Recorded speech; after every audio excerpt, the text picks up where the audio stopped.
ఒక రియలిస్టిక్‌గా జరిగిన ఒక సంఘటన చెప్తాను. అది నీ లైఫ్‌కి, నా లైఫ్‌కి, ఎవ్వరి లైఫ్‌కైనా ఉపయోగపడతది. ఇది విన్నోడి లైఫ్ సెట్ అనమాట. ఎక్కువ సేపు టైం తీసుకోను. మోస్ట్‌లీ చాలా తక్కువ టైము. సో, అనగనగా ఒక రాజ్యం ఉందంట. ఆ రాజ్యంలో ఒక రాజున్నాడు. మనోడేంటి మంచోడు. రాజ్యాన్ని బాగా చూసుకోవాలనే లక్షణాలు పుష్కలంగా ఉన్నాడు. కానీ ఇప్పుడు అతనికొచ్చిన టాస్క్ ఏంటంటే పెళ్లి చేసుకోవాలి. సరే ఎలా అబ్బా! ఇప్పుడు వేరే రాజ్యంలో ఉన్న రాకుమారిని తీసుకుంటే వాళ్ళ సాంప్రదాయాలు వేరు, మన సాంప్రదాయాలు వేరు. పైగా నేను రాజకుమారినే కదా అని మన దగ్గర పొగరు అయ్యి చూపిస్తేమో మనకి నచ్చదు. ఏం చేద్దాం అని చెప్పి ఆ రాజు ఒకరోజు మారువేషంలో రాజ్యంలో తిరగడానికెళ్ళాడు. అంటే ప్రతి శుక్రవారమో లేదంటే శనివారమో రాజ్యంలో మారువేషంలో తిరుగుతూ అక్కడుండే సమస్యలేంటి, రాజ్యం బావుందా బాలేదా, ఎలాంటి కుళ్ళు కుతంత్రాలున్నాయో తెలుసుకోవడానికి రాజులు అలా తిరిగేవారంట. అలా తిరుగుతూ వెళ్తా ఉంటే ఒక పేదోడి కుటుంబంలో ఏదో ఒక ఆవుల్ని మేపుకునేవాళ్ళ ఫ్యామిలీలో ఒక అమ్మాయి ఆ ఆవులు కొట్టం అంటే ఆవుల పాక శుభ్రం చేస్తే కనిపించింది. అమ్మాయి చాలా బాగుంది, అదిరిపోయింది. రాజు లవ్‌లో పడ్డాడు. చేసుకుంటే ఇలాంటి అమ్మాయిని చేసుకోవాలి కదా! అంటే మనం ఈ అమ్మాయికి ఏమీ లేదు. నేను ఎలాగా యువరాజుని. నన్ను చేసుకుందనుకో తను కూడా యువరాణి అయిపోద్ది కదా! సో, సాంప్రదాయాలంటావా? ఇక నేను మహారాజుని కాబట్టి నా ఇంటికొచ్చిన తర్వాత ఆ అమ్మాయి చాలా చిన్న స్థాయి నుంచి వచ్చింది కాబట్టి చాలా జాగ్రత్తగా, ఒబ్బుడిగా అన్నీ నేర్చుకుంటది. ఇక ఇదే నా పెళ్ళామని ఫిక్స్ అయిపోయి గబగబా రాజ్యానికెళ్ళి మంత్రిని పిలిచి చెప్పాడంట. బాబు ఇది పరిస్థితి. ఒక ఆవులు మేపుకునే ఒక అతనున్నాడు. అతని కూతురిని చూసాను నేను. చాలా బావుంది అమ్మాయి. నేను ఎలా అయితే నా భార్య ఉండాలనుకుంటున్నానో అలా ఉంది. నేను తనని పెళ్లి చేసుకుంటాను. ఎళ్లి నువ్వు కబురు పంపు అని చెప్తే, ఇంక రాజుగారు చెప్పిన తర్వాత మంత్రి ఇంకా మళ్ళీ ఇంకో మాట ఉండదు కాబట్టి, మనోడు మంత్రి జాగ్రత్తగా టిక్ టిక్ మని ఎళ్లి చెప్పాడంట. ఇలా మీ కూతురిని మా రాజుగారు ఇష్టపడ్డారు. వేరే విధంగా కాదు పెళ్లి చేసుకుంటారంట అని చెప్పాడు. అప్పుడు ఆ తండ్రి అన్నాడంట, పెంచడం వరకు నా బాధ్యతయ్యా. పెళ్ళి అనేది ఒకసారి అమ్మాయితో కూడా చెప్పాలి కదా! రాజుగారు అన్న వెంటనే నేను ఎగిరి గంతేసి ఒప్పేసుకున్నాననుకో, అమ్మాయి ఇబ్బంది పడుతుంది. అంత పెద్ద రాజ్‌మహల్‌లో ఉండగలదో లేదో ఒక మాట అడుగుతానని చెప్పి అమ్మాయి ఇలా రాజుగారు నిన్ను ఇష్టపడుతున్నారంట. మరేంటి పరిస్థితి అని అడిగితే, కబురు తెచ్చింది ఎవరో అని ఆ అమ్మాయి అడుగుతుందంట. ఇలా మంత్రి గారు వచ్చారు, బయటే ఉన్నారు అని చెప్తే ఆ అమ్మాయి మాట్లాడుతదంట. ఏమని, నాకు రాజుగారిని పెళ్లి చేసుకోవడంలో పెద్ద ఇబ్బంది లేదు. కానీ మరి మీ రాజుగారు ఏం పని చేస్తా ఉంటారు అని అడిగిందంట. ఆ మంత్రి ఆ అమ్మాయి అమాయకత్వం నవ్వుకున్నాడు. ఏమని, రాజుగారు పని చేయడం ఏంటి, మొత్తం ఈ రాజ్యాన్నంతా ఆయనే పాలిస్తూ ఉంటాడు కదా! ఆయన పని చేయాల్సిన అవసరం ఏముంటది, ఆయన మహారాజు అంటాడు. అదే మహారాజే. మీ మహారాజు స్వయంగా తనకు తానుగా ఏదైనా పని చేయగలడా అంటే చేతి వృత్తి కావచ్చు, ఇంకోటి ఏమన్నా పనొచ్చా అని అడిగితే, ఆయన రాజ్యాన్ని పాలిస్తాడని చెప్తుంటే మళ్ళీ పని అంటావేంటి అని చెప్పి మంత్రి విసుక్కుంటాడంట. అప్పుడు ఆ అమ్మాయి అంటది, ఇలా కాదు, మీకు నేను చెప్పింది అర్థం కాలేదు. నేను ఏదైతే ప్రశ్న అడిగానో అదే ప్రశ్న తీసుకెళ్ళి మీ మహారాజు గారికి చెప్పండి. ఆయనకేమన్నా అర్థమవుతుందేమో ఒకసారి కనుక్కొని రండి. ఆయనకి ఏదైనా పని చేయడం వస్తే చాలు, నాకు ఆయన్ని పెళ్లి చేసుకోవడంలో ఏ విధమైన అభ్యంతరం లేదు అని చెప్పి ఆ మంత్రిని వెనక్కి పంపిస్తుంది. మంత్రి ఏం చేశాడు, ఇదేంటిది ఇలా ఉంది, నా కూతురిని అడిగినా బాగున్ను, ఈ పాటికి పెళ్లి చేసి పంపించేసేవాడిని, ఈ అమ్మాయి ఎందుకు ఈ క్వశ్చన్ వేసిందని ఆలోచించుకుంటే వెళ్ళి రాజుగారు చెప్తాడంట.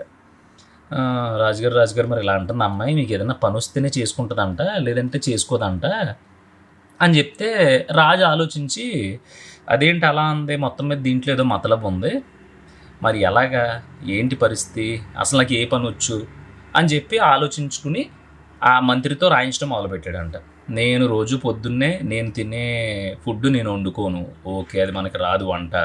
ఇంకోటి ఏంటంటే నేను స్నానం చేయడానికి కూడా నాకు చుట్టూ పరివారం ఉంటుంది, పన్నీటితో నాకు స్నానం చేపిస్తారు, తలంటుతారు, నాకు బట్టలు ఒకళ్ళు వేస్తారు. సో నాకు స్నానానికి సంబంధించి ఎలాంటి టెక్నిక్ తెలీదు. అంటే స్నానానికి ముందు ఎలాంటి తెచ్చుకోవాలి, వాటిని ఎలా కలపాలి, వాటిని ఎలా రాసుకోవాలి, ఇవి కూడా నాకు తెలీదు. దాంట్లో అది కూడా వదిలే. తర్వాత అంటావా, రాజ్యానికి సంబంధించి ఏమన్నా కష్ట సుఖాలు ఉంటే మీరు అన్ని రాజ్యం మొత్తం తిరిగి నాకు చెప్తూ ఉంటారు. దాంట్లో మంచేదో చెడేదో చూసి ఆలోచించి నేను పలానా చేస్తే బాగుంటుందని చెప్పి ఒక నిర్ణయం మాత్రం తీసుకుంటాను.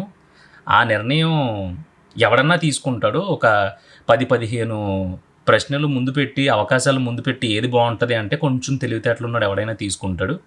మరి నాకొచ్చిన పనేంటి అని చెప్పి ఆలోచించుకుంటే రాజు కనిపించిందంట. నాకు నిజంగానే ఒక నైపుణ్యం ఏం లేదు కదా! సరే ఓ పని చేస్తాను.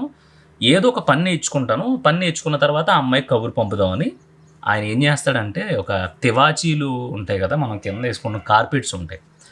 ఆ కార్పెట్స్ అంటే రాజుకి చాలా ఇష్టం. సో, నాకు కార్పెట్స్ అంటే ఇష్టం కదా! ఆ కార్పెట్లు నేసేవాళ్ళని తీసుకురండి.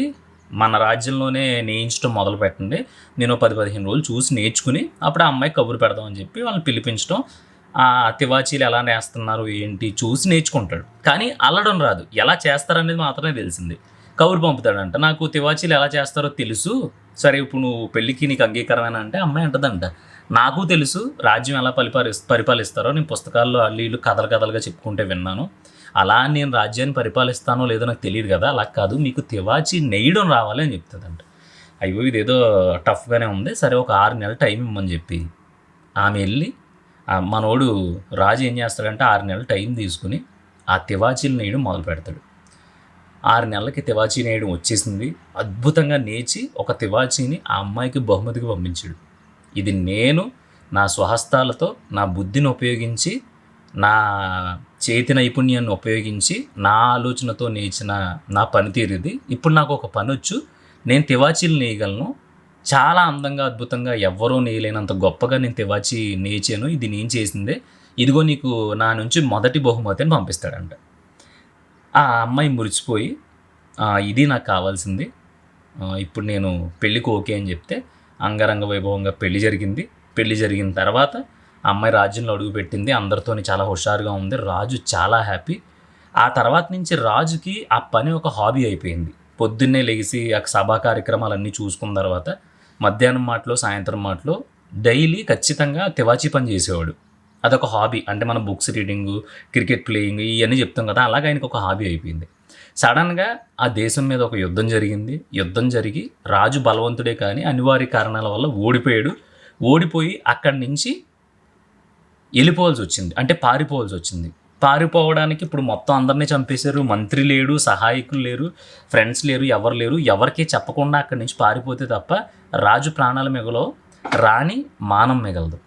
ఎందుకంటే పూర్వం ఒక రాజ్యాన్ని ఆక్రమించుకుంటే ఆ రాజ్యంలో ఉండే రాజ్యం, పొలాలు, స్థలాలు ఇయన్నిట్లితో పాటు లోపలుండే రాణుల్ని కూడా ఎవరైతే గెలుచుకున్నాడో రాజు తీసుకెళ్ళిపోయాడంట బలవంతంగా. ఒక రకంగా కిడ్నాప్ రకరకాలు అంటాం కదా మనం అలాగా. అందుకని చెప్పి రాజు, రాణి ఇద్దరు రాత్రికి రాత్రి అక్కడి నుంచి పారిపోతారు.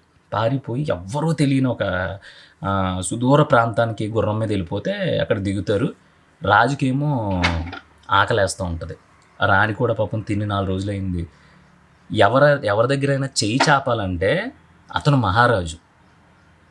అది ప్రపంచానికి అతను పారిపోయి వెళ్ళిపోయిన చోట్లో ఆ ఊళ్ళో ఎవరికీ తెలియకపోవచ్చు. కానీ తన ఆత్మ తనకి తెలుసు కదా! నేను ఒక రాజుని. ఇప్పుడు నా పెళ్ళాం కోసం నేను చెయ్యి చాపాలా అనే ఒక ఆలోచనతో సతమతం అయిపోయి అసలు ఏం చెయ్యాలిరా భగవంతుడా! ఇలా అయిపోయింది నేను పరిస్థితి. నిన్నటిదాకా బానే ఉంది. ఒక వారం రోజుల్లో నా బతుకు ఇలా మారిపోయిందా? ఇప్పుడు నేను ఏం చేసి పెంచాలి? ఏం చేసి పోషించాలి నా భార్యని అని ఆలోచిస్తూ ఉంటే అప్పుడు గుర్తొచ్చిందంట. అవును నాకు తివాచీలు చేయటం వచ్చు కదా! ఏదోలాగా ఒక ₹100 ఎవరినైనా ఒక 100 వరహాలో, 50 వరహాలో ఎవరినైనా అప్పడిగి నేను ఒక మంచి తివాచీ నేయగలిగితే ఇక్కడ చుట్టుపక్కల ఉండే రాజ్యంలో ఎక్కడో దుక్కుందని నమ్ముకోగలిగితే పట్టెడన్నం దొరక్కపోద్దా అని చెప్పి ఎవరి దగ్గర చెయ్యి చాపలేక ఆ ఊళ్ళో ఒక షావుకారు ఉంటే ఆయన దగ్గరికి వెళ్ళి వాళ్ళని చూసేసరికి వాళ్ళ ఇంటి ముందు అయ్యి మంచి మంచి తివాచీలు ఉన్నాయంట. ఆయన వెళ్ళి అన్నాడంట, షావుకారు గారు నేను మంచి తివాచీ నేతగాడిని. మా పలానా రాజ్యంలో పరిస్థితులు బాగోలేక మేము ఇక్కడికి రావాల్సి వచ్చింది. మేము భోంచేసి వారం రోజులైంది. నాకు ఒక చిన్న పెట్టుబడిగా ఒక 10 అడుగులు తివాచీ నేయడానికి సరిపడా సామాను ఇవ్వండి. నేను ఇక్కడే మీ ఇంటి ముందే తివాచీ నేచి మీకు ఇస్తాను. అది బాగుందనుకోండి, దానికి ఎంతో కొంత వెల కట్టి నాకు కొంత డబ్బులు ఇవ్వండి. మాకు సాయం చేసిన వాళ్ళు అవుతారని చెప్తే అతను రాజు ఒడ్డు పొడుగు ఉన్నాడు, ప్రభాస్‌లాగా బాగున్నాడు, పద్ధతిగా ఉన్నాడు. ఎందుకో అతను చూస్తే నమ్మబుద్ధి వేసింది ఆ షావుకారుకి. ఆ షావుకారు ఏం చేశాడంటే దానికి సంబంధించిన దారాలు, ఊలు అవి ఇవి ఇస్తే రాజు కరెక్ట్గా సాయంత్రానికల్లా ఒక గొప్ప తివాచీ నేచిచ్చాడంట. అది చూడగానే షావుకారు షాక్ అయిపోయి, అయ్య బాబోయ్! అసలు నాకు 50 సంవత్సరాలు నాకు పుట్టి బుద్ధెరిగి ఇంత గొప్ప నైపుణ్యం, ఇంత గొప్ప కళాకారుని నేను ఎక్కడా చూడలేదు. 50 వరహాలేంటి, నువ్వు రెగ్యులర్గా నా దగ్గరే ఉండిపో, నీకు ఒక ఇల్లు ఇస్తాను, దర్జాగా దాంట్లో బ్రతుకు, నాకు ఈ పని చేసి పెట్టు, మన ఇద్దరం కలిపి వ్యాపారం చేద్దాం అని చెప్పి ఆ రాజుకి పని ఇచ్చాడంట. 500 వరహాలు ఇచ్చాడంట. దాంతో రాజు మళ్ళీ తన రాజ్యానికి సంబంధించి ఏవేవైతే ఆలోచనలు చెయ్యాలో, రాజ్యాన్ని ఎలా వెనక్కి తీసుకురావాలో, ఈ ఆలోచనలన్నీ చేసుకోవడానికి సరిపడా ఒక గూడు దొరికింది. ఫస్ట్ ఇవన్నీ పక్కన పెడితే తన పెళ్ళాన్ని తన పెళ్ళం తను బ్రతకడానికి వాళ్ళ పొట్ట నిండడానికి ఒక ఉపాధి దొరికింది. ఎందువల్ల? తన చేతిలో ఒక పని ఉండడం వల్ల.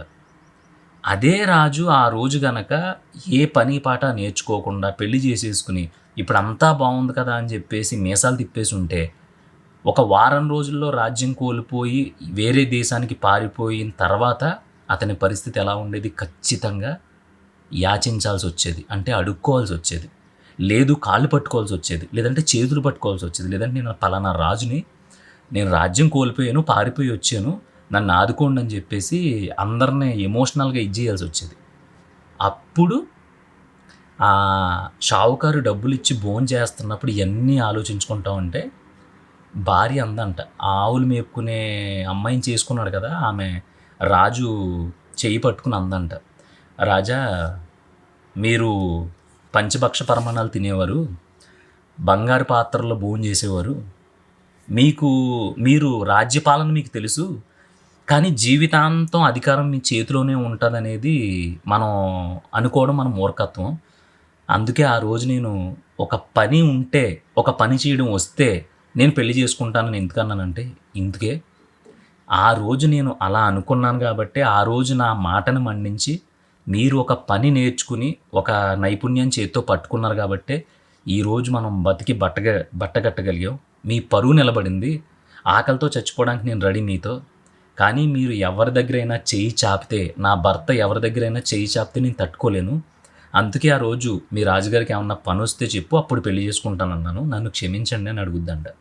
అప్పుడు ఆ రాజు తన గుండెలకు హత్తుకుని వాడు అంటాడంట, నిజంగా నీలాగా ప్రతి ఆడపిల్ల ఆలోచించగలిగితే ఏ మగాడు కూడా రోడ్డున పడ్డు, ఏ మగాడు కూడా జీవితంలో ఎప్పుడూ ఓడిపోడు అని చెప్పి అంటదంట. ఈ మోరల్ ఆఫ్ ద స్టోరీ ఏంటంటే, మనం ఎన్నన్నా చేయని, ఏమన్నా ఎలగబెట్టని, నువ్వు ఎంత తోపన్నా కానీ ఒక సర్టెన్, అంటే ఒక పని, ఏదో ఒక స్కిల్ నువ్వు మాత్రమే చేయగలవు, లేదంటే అది మనిషితో మాత్రమే సాధ్యం అవుతుంది అనే పని నువ్వు ఈ రోజుల్లో నేర్చుకోకపోతే, నేను చెప్తున్నాను లిటరల్గా, వెళ్ళే కొద్దీ ఆడి సాఫ్ట్వేర్ అయినా, ఇంకో వేర్ అయినా, అండర్వేర్ అయినా, ఏ వేర్ అయినా సరే చాలా చాలా ఇబ్బంది పడాల్సి వస్తుంది. ఎందుకంటే 2 లక్షల జీతం ఇచ్చినోడిని టక్కమని పొలం తీసుకెళ్ళి ఒక 2 మోపులు గడ్డి కోసి, గేదెని కడిగి, దానికి దాణా పెట్టి, సాయంత్రం పాలు తీయమంటే ఆడి వల్ల అవ్వదు. ఒకవేళ చేసినా సాయంత్రానికి డోలో 650 వేసేసుకుంటాడు, జ్వరం వచ్చేది. ఎందుకంటే ఆడికి ఆ పని తెలియట్లా. ఇవన్నీ ఎందుకు చెప్తున్నానంటే, ఈ రోజుల్లో AI, chat GPT free version అని మీరు ఫోన్లో ఇన్స్టాల్ చేసుకుని దాంతో మాట్లాడడం మొదలు పెడితే మీకు పిచ్చెక్కిపోద్ది. మా ఇంటి పక్కన వేప చెట్టు ఉంది, దానికి ఏ ఎరువు వేస్తే బాగుంటుంది, పలానా డిసీజ్ వచ్చి ఇబ్బంది పడుతుందంటే అది పురుగు మందులతో సహా తెలుగులో చెప్తుంది.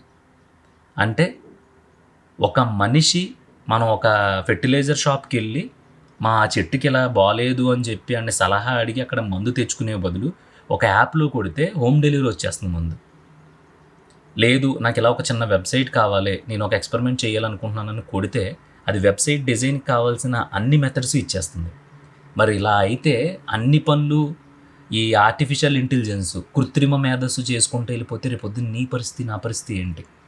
అందుకే దయచేసి వీకెండ్లోనో లేదంటే నెలలో ఒక 2 రోజులు గేదెలు మేపడం దగ్గర నుంచి మొదలుపెట్టి వడ్రంగి పని దాకా ఏదో ఒకటి కనీసం చూసి నేర్చుకోండి.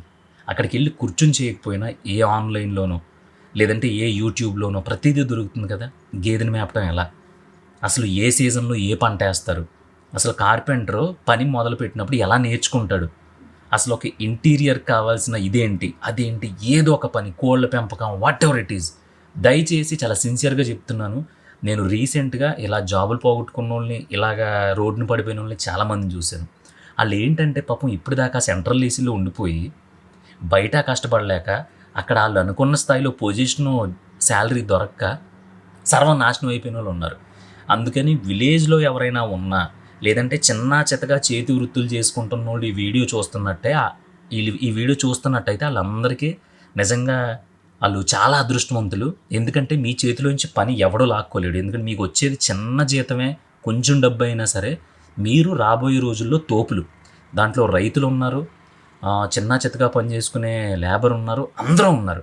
మళ్ళీ బాబు లేబర్ అంటున్నావు ఏంటి అని ఏదో కామెంట్లు వద్దు, అది అలా పిలుస్తాం కాబట్టి అనే మాట.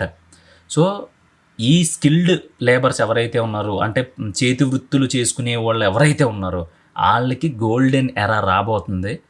దాంతోపాటు సాఫ్ట్వేర్లు, గొప్ప గొప్ప ఏసీల్లో కూర్చుని పనిచేసే వాళ్ళందరూ కూడా ఏదో ఒక పని నేర్చుకోండి. లేదంటే కనుక రేపొద్దున్న రోజు ఎవడో ఒకడు ముందు చెయ్యి చాపక తప్పదు. ఈ కథ కూడా నేను ఒక ఆవిడ చెప్తే విన్నాను, నాకు అద్భుతంగా అనిపించింది కాబట్టి మళ్ళీ మీకు వినిపించాను. ఎలా ఉందో కామెంట్ చేయండి.